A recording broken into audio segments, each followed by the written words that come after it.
Bueno, o sea, tenemos que ver lo bueno del Canal de Panamá. ¿Por qué funciona tan bien? Por ejemplo, ¿qué magia hay allá adentro que de repente las personas sí son nombradas por mérito, tienen suficiente dinero para hacer sus reparaciones, para el mantenimiento? Tú ves otros edificios gubernamentales y a los 20 años ya, o sea, lo tienen que abandonar. El Pedral tiene 125 años, bueno, ya no 125, pero tiene ¿cuánto? 14, 111 años en manejo y tú ves las fotos, vas a las facilidades, todo está como si estuviera nuevo. Pero si es la misma cultura, entonces no puede ser únicamente la cultura, si son las mismas personas, viven con nosotros, van a los mismos restaurantes, están en las mismas calles.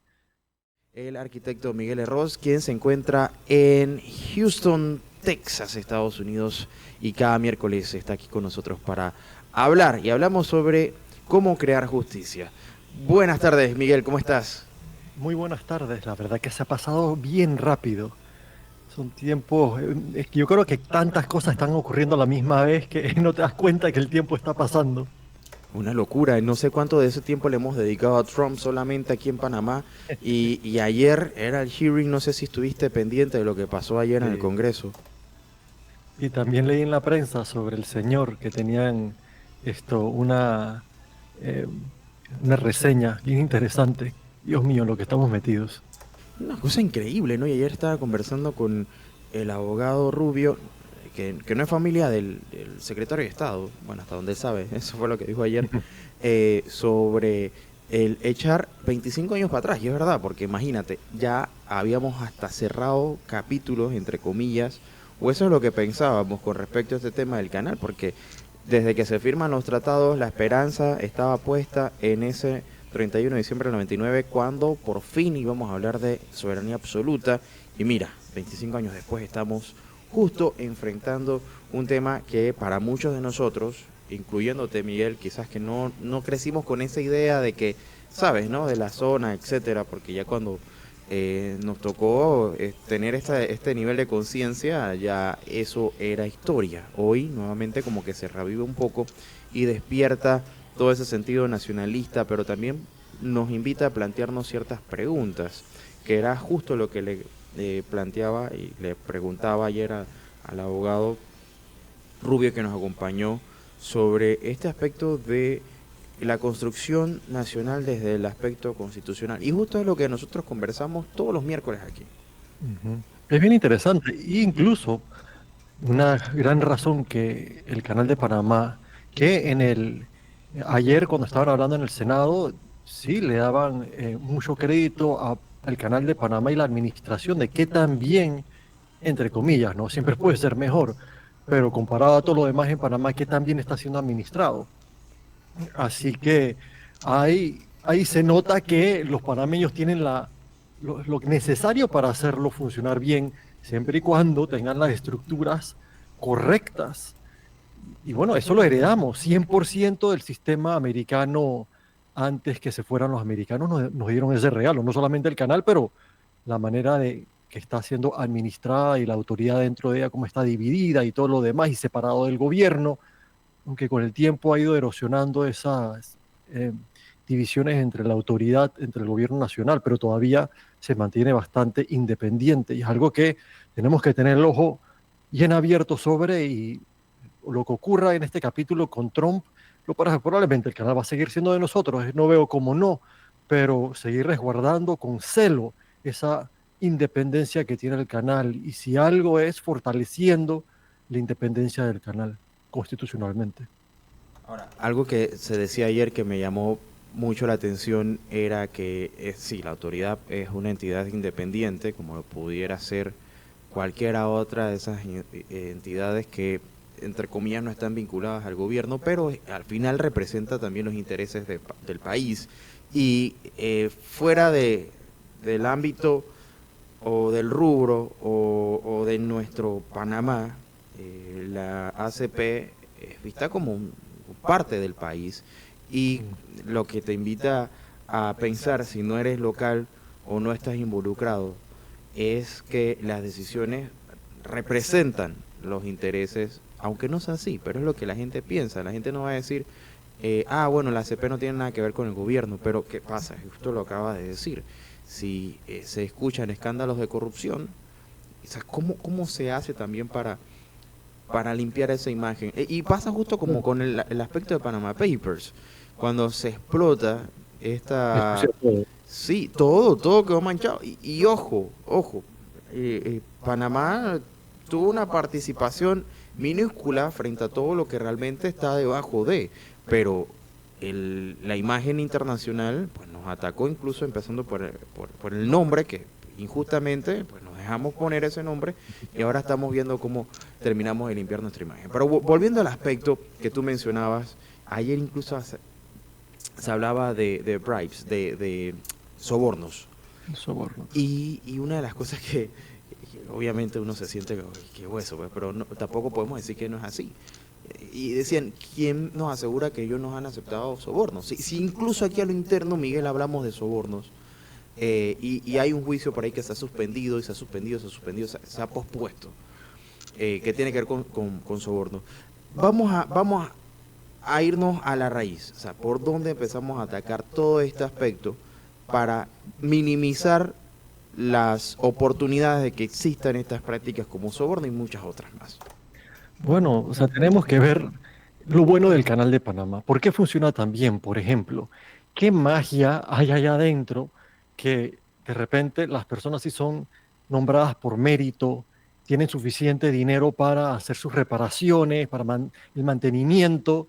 Tú ves otros edificios gubernamentales y a los 20 años ya, o sea, lo tienen que abandonar.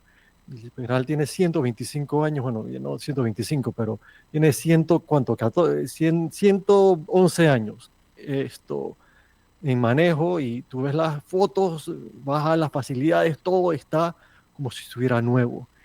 Pero si es la misma cultura, entonces no puede ser únicamente la cultura. Si son las mismas personas, viven con nosotros, van a los mismos restaurantes, están en las mismas calles, ¿qué hace que funcione diferente? Y al final del día es parte del gobierno de Panamá, así sea una entidad independiente. En Panamá hay otras entidades independientes. Pero bueno, la clave es que no es el nombre lo que te da la independencia, es la estructura. Si tú tienes tu propio dinero, no necesitas ir al gobierno para que te dé dinero. Si tú tienes que ir al gobierno para que te dé el dinero para tú entonces poder ejercer las funciones de tu institución, y van a decir, bueno, te voy a dar, pero tú me tienes que dar algo de vuelta, por ejemplo. Y entonces comienzas a perder independencia de esa manera. El Canal de Panamá no tiene ese problema. La otra es la contratación de los diferentes funcionarios públicos y servidores públicos que trabajan adentro de la entidad. De nuevo, si es el presidente que los nombra, así los nombre por mérito, al final va a poner al quien le da la gana, y va a tener mucha presión sobre sí a poner a amistades partidarias, de negocios, del partido, o simplemente porque tienen, bueno, favores y clientelismo. Entonces no es las mejores personas ahí. Y no solamente eso, ya tienen que entonces pagar la renta. Bueno, mantienen sus puestos mientras que usan su autoridad para beneficiar a quien controla su bienestar, su puesto, en otras palabras, quien se lo da o se lo puede quitar. Entonces ya no está tomando las decisiones como un árbitro imparcial, sino siempre viendo a cómo hace feliz a una entidad que no debería tener nada que ver con la decisión que está tomando. Bueno, ¿a quién le damos el contrato? Y bueno, se la vamos a dar entonces a un aliado de la persona que tiene mi bienestar en sus manos. Ese es otro gran problema que el Canal de Panamá no tiene. Pero no es algo de ética, y no es algo de que los valores que nosotros amamos a nuestro Canal de Panamá, bueno, sí lo amamos, pero no es suficiente para que funcione bien el seguro social o todos los hospitales gubernamentales. Y no es que no amamos a nuestros niños o viejitos cuando se enferman. Es otra matemática, cómo llegan ahí las personas, a quién tienen que hacer feliz para ellos, resguardar sus propios intereses personales de seguridad, de trabajo, seguridad de que la institución tenga suficientes recursos. Y con eso se amplía mucho más en el gobierno. Estamos hablando del Canal de Panamá como ejemplo, pero cuando vemos que, por ejemplo, a ciertos políticos de alta jerarquía en general no les ocurre nada, y no solamente que sean bolas, o sea, que oímos por ahí la gente hablando que hicieron algo malo, es realmente algo que tiene peso y no lo investigan ni siquiera, o cuando comienzan a investigar siempre salen con una razón de que tienen que parar la investigación. Pero ¿por qué está pasando eso? Bueno, de nuevo, por la misma cosa que hemos hablado tantas veces antes. No hay mérito en la manera que estas personas lleguen a sus puestos, o muy poquito. Tiene mucho más que ver con cómo es la autoridad. Bueno, el que ellos deberían estar investigando es el que los pone ahí, o el partido que en un futuro le va a dar un mejor puesto. Entonces no se pueden ir en contra de estos intereses. No tienen imparcialidad.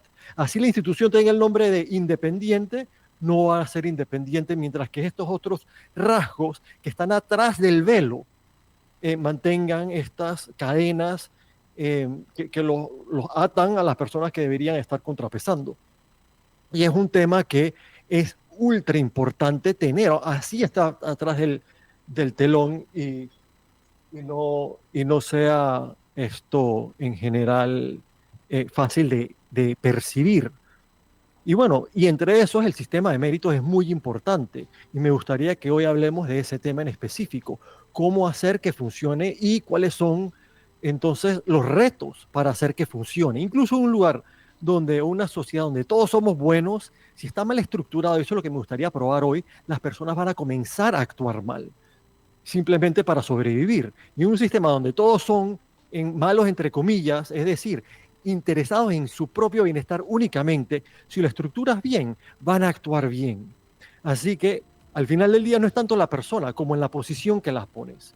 Y Ahora, deberíamos hablar de ello. mira, claro, Miguel, y eso lo vamos a abordar de lleno en la segunda media hora, porque ya dentro de poquito nos vamos a cambio. Pero mira, algo que sí quería plantear es el aspecto de que si le preguntamos a la gente si está de acuerdo con un sistema de méritos, la mayoría diría que sí, seguramente, ¿no? Y es lo moral o desde el punto de vista ético correcto. No obstante, cuando toca hacer sacrificios, ahí la cosa cambia. Y aquí es donde te pregunto entonces, si todos, o en teoría todos deberíamos estar de acuerdo con un sistema de méritos, ¿por qué es tan difícil implementarlo? Bueno, en general cuando pensamos en mérito, pensamos, por ejemplo, en los accionistas de una empresa privada, que tiene un interés innato en maximizar el provecho de su negocio. Así que si quieren maximizar el provecho de su negocio, una fuerza importante que los motiva al momento de contratar a personas es que sean las mejores personas para hacer la tarea que necesitan hacer en su empresa. Ahora, espérate, pero hay una motivación detrás de, o sea, tú Hay quieres una más, motivación tú quieres detrás más de. dinero, o sea, tú entiendes que Exactamente. al poner a las personas mejor capacitadas, tú vas a generar más dinero, o sea, más ingresos. Y entonces tu motivación Ahí vamos, ajá. ahí vamos. No lo están haciendo por moralidad o porque es lo correcto de una forma teológica, no sé, que es lo que Dios quisiera. Lo están haciendo por interés propio. Ahora, en el gobierno, cuando van a contratar a alguien, también están interesados. Los funcionarios también comparten el interés de maximizar su provecho personal. Sin embargo, en lo público, este no necesariamente está conectado con la rentabilidad de esto, el negocio, de la institución. Puede estar mucho más relacionado con ganar puntos políticos o simplemente saquear al Estado. Así que los dos quieren maximizar la rentabilidad, que ellos quieren maximizar su provecho personal. En uno, el maximizar el interés personal está estrechamente ligado con que le vaya bien a la organización, cuando es privado. Cuando es público, no está ligado. Entonces, no puede ser simplemente que la persona escoja lo loco.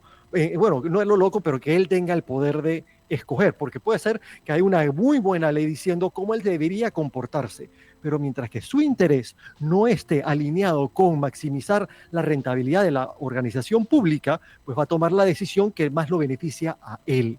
Punto, no importa qué diga la ley. Tú para organizar un sistema que funcione bien no puede ser solamente un paso donde él tenga el poder. Hay que comenzar a organizar las fichas de tal manera que se divide, se organiza de tal manera que cada persona, tomando intereses, tomando decisiones pequeñas en interés propio, todo sumado, haga que el sistema funcione y la persona con más mérito llegue al puesto. Y existe este sistema. Parece magia. ¿Cómo vas a lograr eso? Pero ahora, Miguel, o sea, voy a ir replanteo un poco, porque O sea, lo que se habla muchas veces es que queremos eliminar la corrupción. Pareciera que ese es el objetivo. Y digo pareciera que ese es el objetivo. Pero, pero se hace complicado porque cuando toca entonces hacer el sacrificio, y hablo de muchos políticos, no están dispuestos a pagar la cuota política.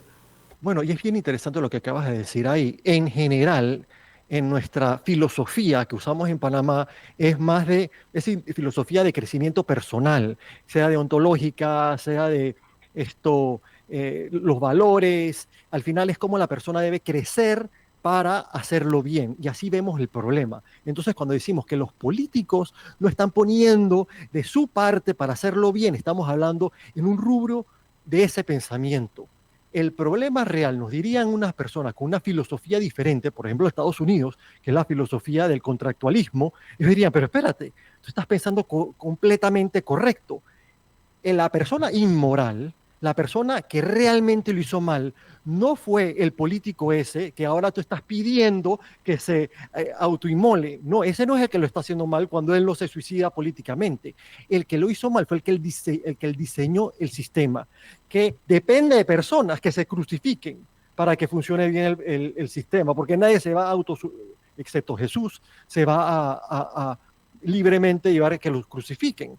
Entonces, si es un sistema que tú estás esperando que funcione, con la gente ignorando su propio interés y laborando ciegamente por el bien de otros, pues no va a funcionar. Eso funciona bien para el crecimiento personal, pero no para ser un país próspero. Y bueno, entonces realmente el problema no es, el problema realmente al final es nuestra filosofía en cómo nosotros vemos, entendemos y hablamos del problema. Lo vemos como es algo personal, de personas tomando decisiones incorrectas, no el problema del diseño, de quién lo diseñó y qué intereses tenía el diseñarlo y por qué le dio tanto poder a unos que pudiera votar y contratar a quien quisiera.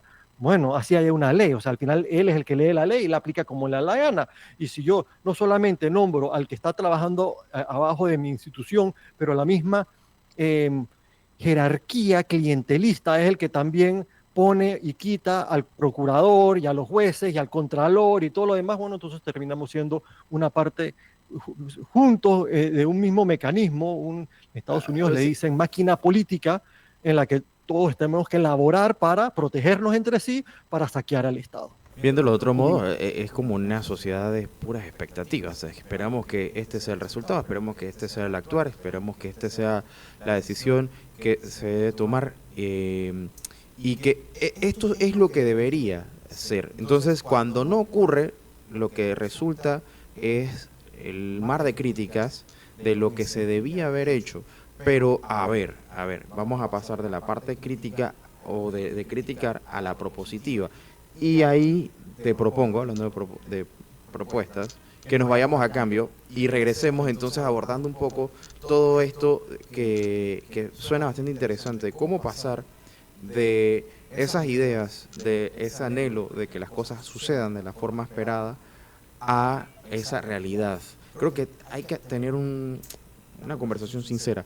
Y lo hago porque ya este año, se ha dicho, iba a ser un año de la alfabetización constitucional. Y creo que no hay un mejor momento como el nuestro, en donde se ha puesto nuevamente de manifiesto el planteamiento de nuestra identidad nacional. Creo que de alguna forma todos nos hemos sentido, todos, nos hemos sentido de alguna u otra forma, no amedrentados, pero sí como atacados. Y digo de alguna otra forma porque si bien cada quien tiene su postura, el que tiene esa nacionalidad panameña y que hablen de su país, lo resiente.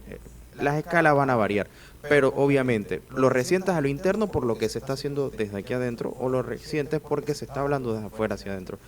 Y eso es una realidad. Yo creo que nadie puede negarlo.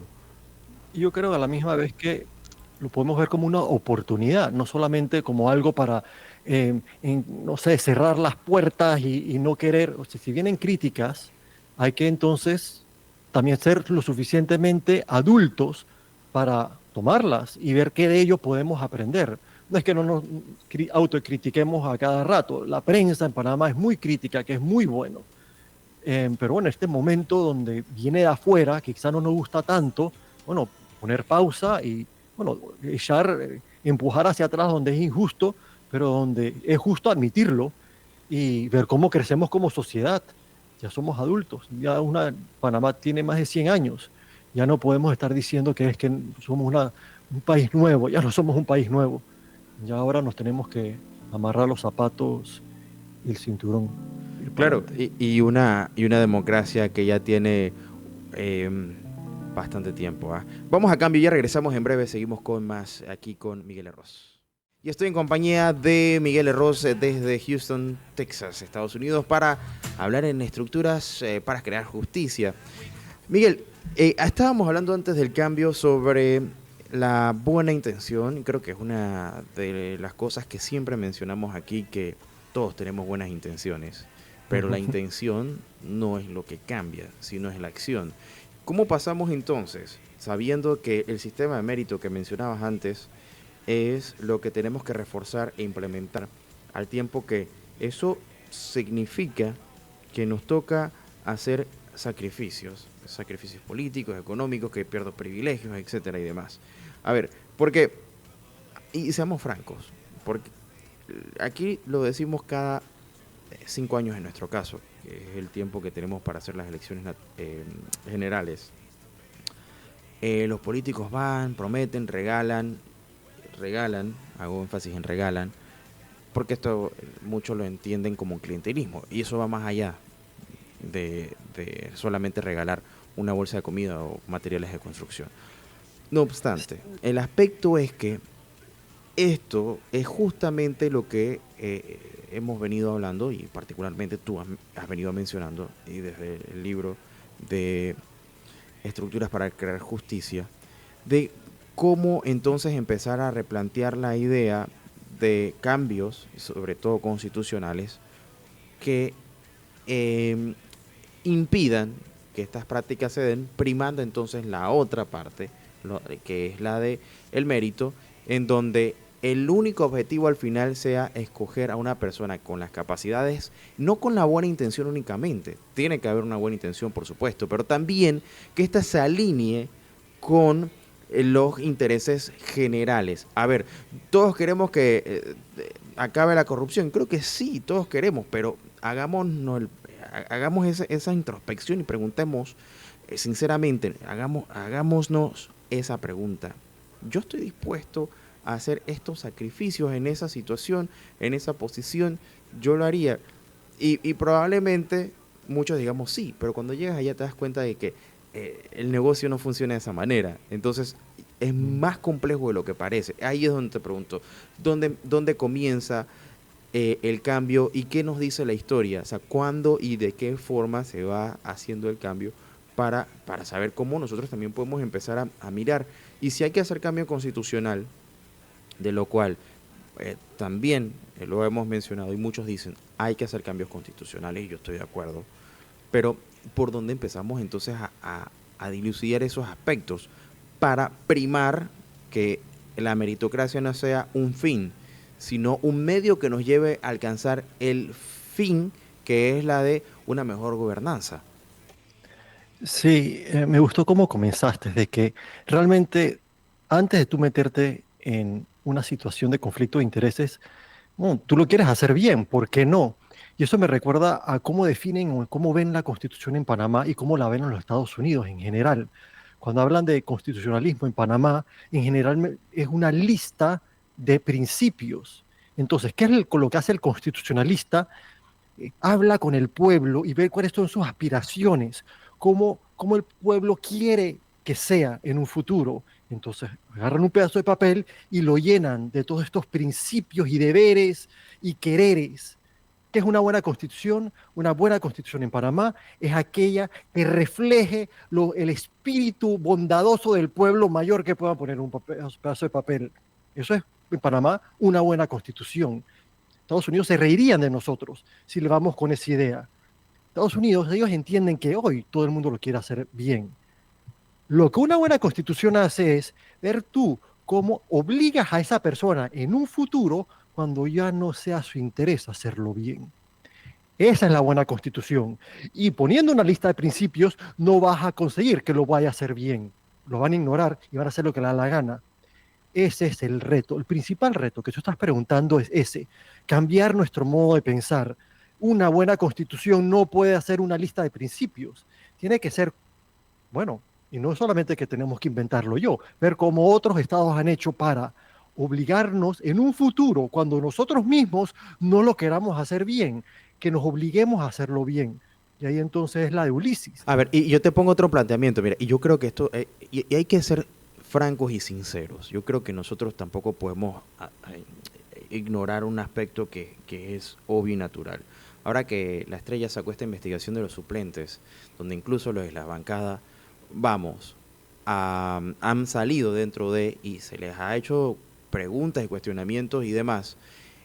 Mire, y si tú me ayudaste caminando, recogiendo firmas, y me has estado ahí y ahora estás conmigo, lo natural y normal, normal es buscar, y digo, y hay que ser Yo franco. realmente lo Yo, estás haciendo por interés propio. Esa persona, claro, pero se pero tú, siente bien moralmente porque yo estoy ayudando a ajá, alguien que me puso a mí en y este puesto ojo, porque quiere hacerlo y bien. ojo, si yo Bien. tengo la forma de ponerte en planilla, haciendo una Y te sientes función, obligado. sí, porque él estuvo allí. O sea, yo creo que nosotros tenemos que, antes de salir a criticar, pensemos un momento en esto. Ahora, ¿cuál es el mecanismo? Bueno, desde un principio cambiamos las reglas del juego para que realmente el que quiera hacerlo sepa que si se va a montar en ese carrito, no hay ningún tipo de privilegio. Entonces tú vas a encontrar que si hay gente que dice, bueno, yo lo voy a hacer porque creo que esto es lo que quiero hacer, no porque me van a dar algo. Entonces, pero criticar a estas alturas lo podemos hacer, pero no va a cambiar la situación. Yo creo que hay que mirarlo entonces desde otra perspectiva. Y eso, lo que acabas de decir, tu ejemplo es perfecto a lo que yo quería decir siguiente, que es hablar de las máquinas políticas modernas que surgieron en Estados Unidos, que es el gran llamado clientelismo, que tú estás poniendo a las personas en puestos debido a que te han ayudado políticamente de una manera u otra para llegar a ese puesto, o son aliados económicos que necesitas para tú llegar a ese puesto, y bueno, intercambio de favores que surgió en los Estados Unidos hace 200 años, al principio del siglo XIX, en los 1820 por allá, fue que surgió. En esa época, el gobierno, los gobiernos estatales, los de las ciudades y el federal, la parte ejecutiva, no tenía mucho que ver con la vida, porque era mucha más simple la vida, no había tanta industria, entonces no había tanto arraigo en la vida privada de las personas. Así que fue por mucho tiempo simplemente como que un estorbo, pero no era un problema. Pero ya al final, bueno, a mediados, hacia el final de ese siglo, sí comenzó a ser un gran problema. Cuando los Estados Unidos se comenzó a industrializar, cuando grandes cantidades y porciones de la población estadounidense, las personas llegando de afuera, se estaban mudando a las ciudades, entonces comenzó a ser un gran problema, porque entonces era cosa de control, ya el gobierno había expandido su autoridad y sí repercutaba mucho en la vida económica y social de las personas del día al día, y era algo mucho más parecido a lo de Panamá hoy. Tú quieres vender tu carro, quieres vender una casa o quieres abrir un negocio, ya necesitabas permisos, necesitabas ir a que te dieran ciertos timbres y cosas así. Y bueno, y si es un sistema corrupto que están ahí para sacar dinero, todo comienza a encarecerse, a alargarse y a dañar. Interesante, estaba viendo la historia de Hershey, del señor que hace los chocolates Hershey. Y él se tuvo que ir de su ciudad cuando comenzó a crecer la compañía, porque la corrupción lo estaba ahogando y se tuvo que ir. Y él creó su propio pueblo, imagínate, para no tener que lidiar con la corrupción en esa época. Pues bueno, ¿qué hicieron allá? ¿Y cómo se sentían? Y aquí es importante lo que dijo Roosevelt, si puedo leerlo, que me parece que es genial la forma que ellos vieron, ya ha comenzado el sistema. Él escribe, el gobierno libre no puede sostenerse permanentemente si se administra sobre la base del clientelismo. Si se permite y se fomenta esta forma de corrupción, otras formas de corrupción inevitablemente seguirán su camino.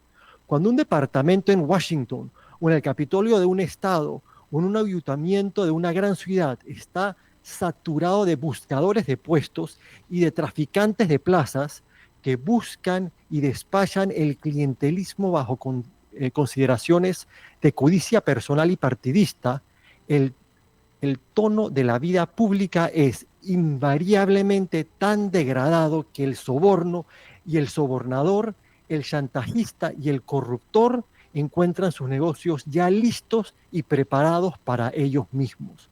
No hacemos ningún fetiche del sistema por concurso, al contrario, somos plenamente conscientes de sus deficiencias, pero de hecho funciona bien en donde se ha aplicado en nuestro servicio público estadounidense. En la actualidad y en las condiciones existentes, el sistema de pruebas de aptitud competitivas para cargos menores es la única alternativa viable al sistema clientelista y es inmensa e incomparablemente mejor. Esto lo escribió él en 1895. Estaban viviendo lo mismo. Y ahora, ¿qué es? ¿Qué es este sistema del que está hablando él? Porque no es escribir un principio que deberá ser por mérito, es un sistema, y él lo dice, el sistema de pruebas de aptitud competitiva, que es mucho más que una ley solamente. Y de eso es lo que tenemos que estar hablando y entendiendo como hicimos, y hablando y entendiendo como hicimos hace una par de semanas atrás, de que una persona, y lo voy a repetir ahora, por ejemplo, un ministro, ¿a quien él sirve? Bueno, su organismo sirve al pueblo. Ese es, al final del día, el usuario, pero él realmente está sirviendo a quien lo pone en ese puesto, al quien le da la autoridad y al quien le da el dinero para poder entonces hacer que su agencia tenga los recursos necesarios y también su quincena. Así que, y esos son los políticos. En el momento que él tiene que contratar a alguien, un servidor público, él va a tener que hacer feliz a quien él sirve, que es a los políticos, y eso no va a cambiar, porque los ministros siempre van a, o en general siempre van a ser puestos por el presidente. No, Así que y de ahí para abajo también, porque estos obedecen a una política. Ahora, yo te quiero preguntar, ¿cómo los ves actualmente? Y tomando todo esto del revuelo que ha causado con sus declaraciones el presidente Trump allá en Estados Unidos, cómo lo ves, cómo lo percibes? Porque mientras que hablamos aquí de los intereses alineados con el Ejecutivo, ¿cómo lo miras allá esos contrapesos para tener esa referencia de cómo realmente esto, incluso cuando hay tantos radicalismos, esto ayuda a frenar más de cuatro cosas? bueno, es bien interesante que el sistema federal de los Estados Unidos no es el que da la libertad al pueblo estadounidense. Es los gobiernos estatales y locales lo que le dan la libertad al pueblo estadounidense. El gobierno federal solamente rige sobre las relaciones entre los estados, entre sí y sus relaciones externas al mundo. Pero en la ciudad de Houston, donde yo vivo, yo no tengo nada que ver y no veo a nadie que trabaje en el gobierno federal, no sé ni para qué lo podría usar yo. Ya si tengo una gran fábrica o algo así que está tirando humo o químicos en un río, entonces bueno, eso sí afectaría a muchos estados, estoy mandando bienes entre estados, entonces ahí sí aplica la ley federal. Pero en general, la gran mayoría de la vida Y para tener el contexto, o sea, cuando tú te refieres a federal, hablas acerca del gobierno central. del gobierno central de los Estados Unidos, el que Trump es el presidente. Así que él tiene mucho poder en el gobierno federal, pero no tiene absolutamente nada de poder sobre mi vida aquí en Houston, o muy, muy poquito. Bueno, ellos tienen sistemas de ayudas que dan dinero a los gobiernos locales y locales pues, o estatales para que den. Así que, digamos, Trump, que estaba diciendo que iba a quitar todo el dinero ese, la gente estaba preocupada porque mucho de ese dinero ayuda para darle de comer a la gente pobre o cosas así. Ya han echado hacia atrás con eso. Pero al punto que yo iba, el sistema federal de los Estados Unidos es arcaico y nunca fue uno apropiado para regir sobre personas. Ese no fue para lo que fue diseñado. Así que en Panamá hablamos de él y no hemos copiado en nuestro gobierno del gobierno federal de los Estados Unidos, que es un sistema hiperpresidencialista. Tú estás prácticamente eligiendo a un rey aquí por 4 años. A ver, de nuevo, nos copiamos del modelo federal, no obstante, nos olvidamos de la otra parte, que es el estatal, o sea, el de los gobiernos locales. Si tú te copias del sistema de Colorado, por ejemplo, en Panamá se eliminaría el 65% de nuestros problemas de corrupción se eliminarían de un día al otro, simplemente ¿Cómo porque sería está eso? organizado. Pero, Porque, puntualmente, ¿en qué aspectos? O sea, ¿cuáles serían los puntos principales en los que tú dices que ayudarían a eliminar la corrupción? bueno, por ejemplo, gran parte de nuestros problemas de mala eficiencia en los colegios, en lo de las obras públicas de todo tipo, calles, que el agua siempre se va, el mala calidad ha estado empeorando los últimos 20 años, un etcétera interminable. Por ejemplo, tiene mucho que ver con que no tenemos a las mejores personas tomando las decisiones, porque no están ahí por mérito, están ahí por amiguismo o partidismo o ayuda política. Así que si toma una mala decisión, repercute sobre todas nuestras vidas. Así no lo veamos, no sea corrupción como nos la imaginamos que alguien robando. Es simplemente la corrupción fue que pusieron un familiar o un allegado que no sabía o no le importa lo que tiene que hacer. Así que bueno, todos sufrimos al final del día. Eso es un tipo de corrupción. Y entonces, ¿cómo se soluciona eso? ¿Cómo lo han solucionado en Colorado, vamos a decir? Y ese es el punto, de que si tú quieres que pongan al mejor, tú no le puedes dar el poder ese que sea el que elige al político, ni siquiera el que haga la norma de cómo seleccionar al mejor, porque la norma va a ser hecha con tantos huecos que van entonces a poder pasar un diablo rojo lleno de su gente al instituto o al ministerio. Así que no podemos, no podemos pensar que y eso es lo que, así es como funciona el sistema federal. Pero bueno, el sistema federal al final no importa tanto en la vida interna de los Estados Unidos. Sí importa mucho para nosotros afuera, porque bueno, el presidente de los Estados Unidos, ya ven cómo se está comportando Trump, tiene esa habilidad para el exterior, pero no puede hacer esto con Houston. Se reirían de él, tú no tienes autoridad aquí. Empaca tus maletas y vete, le dirían, y no tendría con qué decirnos qué hacer o a quién poner o a nada aquí en Houston. Pues bueno, el sistema de mérito, que es una cosa muy importante. ¿Cuáles son en Panamá, y así como fue en Colorado, en Texas, en Nueva York, en Florida, en Georgia, todos estos estados pasaron por los mismos problemas que estamos pasando ahora? ¿Cómo lo han corregido en todos los estados? No es que en uno lo hacen así y los demás, no, ya todos los estados lo hacen de la misma manera. Tienen una agencia independiente como lo es el Canal de Panamá, que tiene sus propios recursos, no depende del gobierno para el recurso, y es aún más independiente porque sus gerentes no son puestos ahí por el presidente ni por ni un político.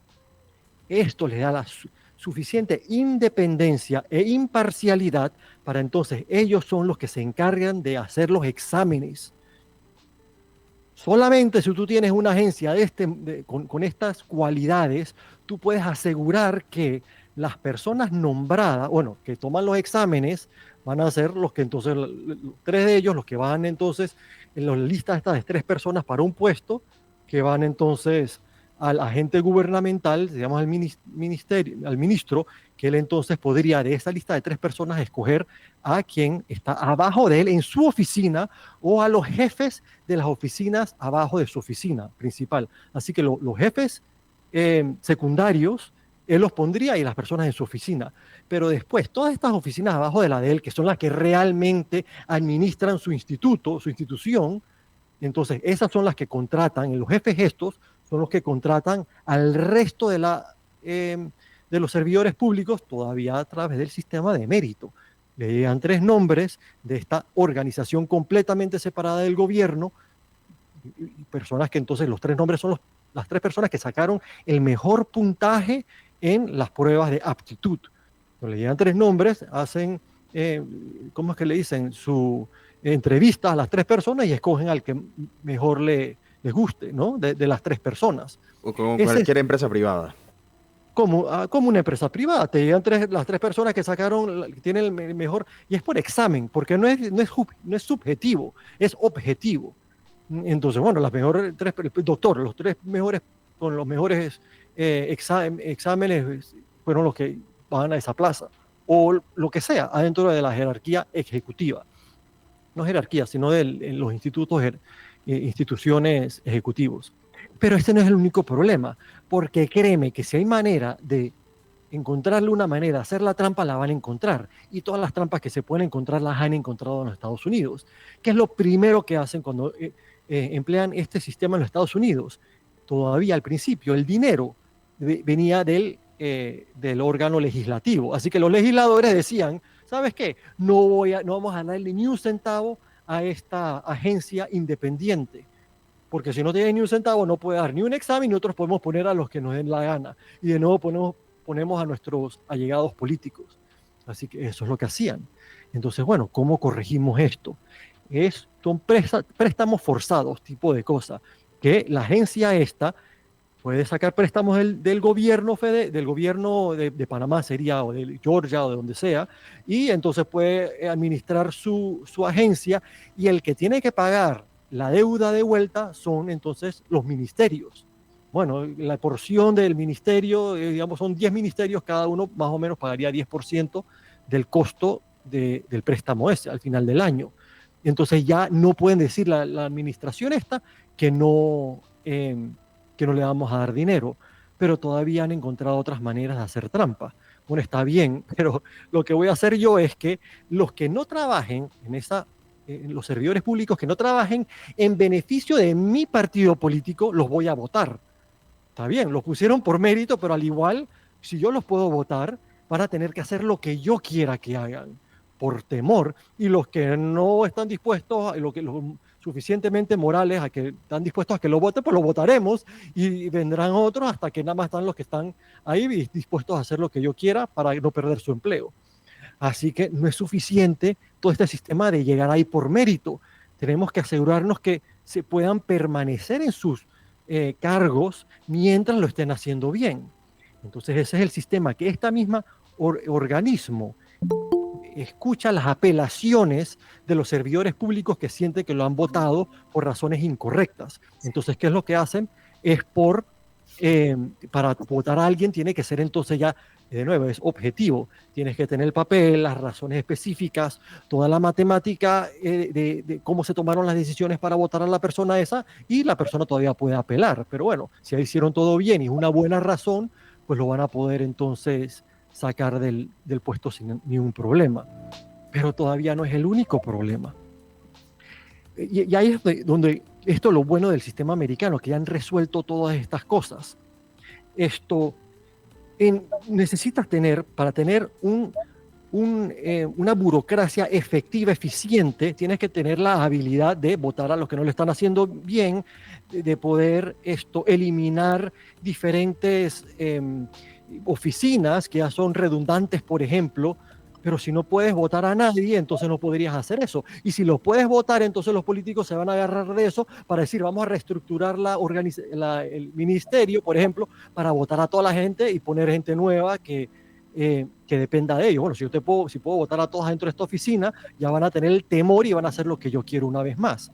Así que lo que han hecho en los Estados Unidos, en todos los estados de nuevo, si votan por reestructuración a una persona, lo que ocurre es que ellos van a una lista, y a las personas que contraten, una vez más, en cualquier puesto del gobierno, que ellos puedan tienen las cualidades necesarias para llenar esa plaza, entonces primero la comienzan a llenar de las personas de esta lista. Así que realmente nunca pierden sus puestos, si es simplemente por reestructuración. Y así son una tras otra, y la mayoría de estas reglamentaciones son constitucionales, porque si fueran solamente leyes, enseguida las cambiaran. Y al punto ese vemos lo que está haciendo Trump en el federal, que él es por orden ejecutiva, el sistema de mérito adentro del federal. Los estatales constitucional, porque ellos han solucionado ese problema de esa manera para que los políticos no puedan sacar ventaja y destruir el sistema. Sí. En el federal es muy difícil cambiar la constitución, así que viene Trump y cambió el sistema. Y de 280,000 personas que trabajan en el sistema de mérito, que son 280,000 personas que trabajan en el gobierno federal, quitando la Armada y el sistema postal, ya ahora puede votar a dedo y contratar a dedo a 90,000 de ellos. Y son los 90,000 de mayor jerarquía, son los que realmente están tomando las decisiones. Así que esto va a ser un problema a venir, porque ya están comenzando a sacar a las personas de ahí que él siente no son lo suficientemente allegados a sus intereses personales o de partido. Y lo va a comenzar a llenar con partidarios. Ya tienen listas y están hablando de eso.